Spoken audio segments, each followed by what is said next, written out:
নমস্কার বন্ধুরা, আশা করি আপনারা সবাই ভালো আছেন। আজ আমি বানাবো নিরামিষ ঝিঙের একটি দুর্দান্ত সুস্বাদু রেসিপি। এটি কিভাবে আমি বানাই চলুন দেখে নেবেন। এখানে 1 চামচ আমি নিয়েছি মুগ ডাল, তো আর এখানে নিয়েছি 500 গ্রাম ঝিঙে, একদম ফ্রেশ দেখতে পাচ্ছেন, একদম ফ্রেশ ঝিঙে দিয়ে আর বড় 1 চামচ মুগ ডাল দিয়ে বানাবো। তো প্রথমে 2 চামচ তেলের মধ্যে আমি আধা চামচ 5 ফোড়ন, তেজপাতা এবং একটি শুকনা লঙ্কা, গোটা গরম মশলা ফোড়নে দিয়ে দিচ্ছি। ফোড়নটি ভাজা হওয়ার পর এবার দিয়ে দিচ্ছি ধুয়ে রাখা মুগ ডালগুলি। 1 চামচ মুগ ডাল একটু প্রথমে ভেজে নিচ্ছি 2-3 মিনিট।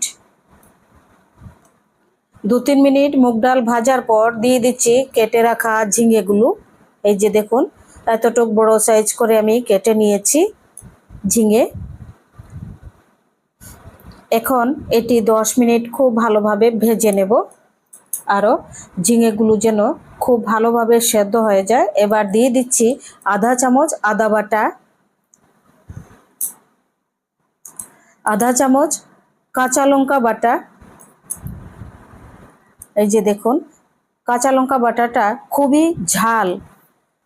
এখানে দিয়ে দিচ্ছি 1 চামচ জিরে গুঁড়ো, 1 চামচ লাল লঙ্কা গুঁড়ো এবং আধা চামচ হলুদ গুঁড়ো এবং আধা চামচ লবণ দিয়ে আরও 5 মিনিট খুব ভালোভাবে এটি আমি রান্না করে নিচ্ছি।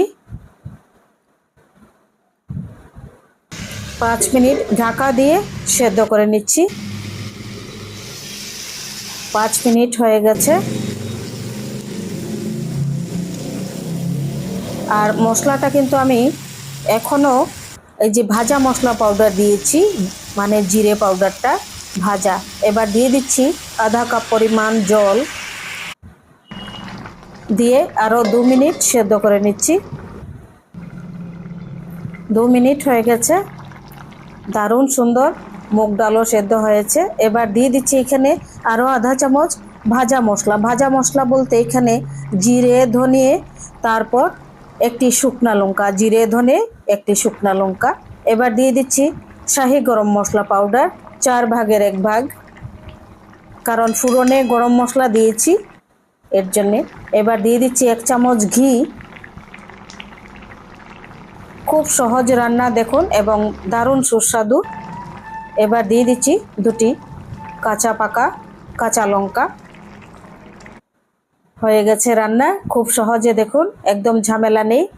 তো আপনাদের যদি রেসিপিটি ভালো লেগে থাকে চ্যানেলটি সাবস্ক্রাইব করবেন, লাইক করবেন, শেয়ার করবেন, কমেন্ট করে জানাবেন বন্ধুরা কেমন লেগেছে আপনাদের। এই গরমে এইরকমভাবে একদম স্বাস্থ্যকর রেসিপি এরকম বানিয়ে খেয়ে দেখবেন, শরীর সবাই ভালো থাকবে, সুস্থ থাকবেন সবাই।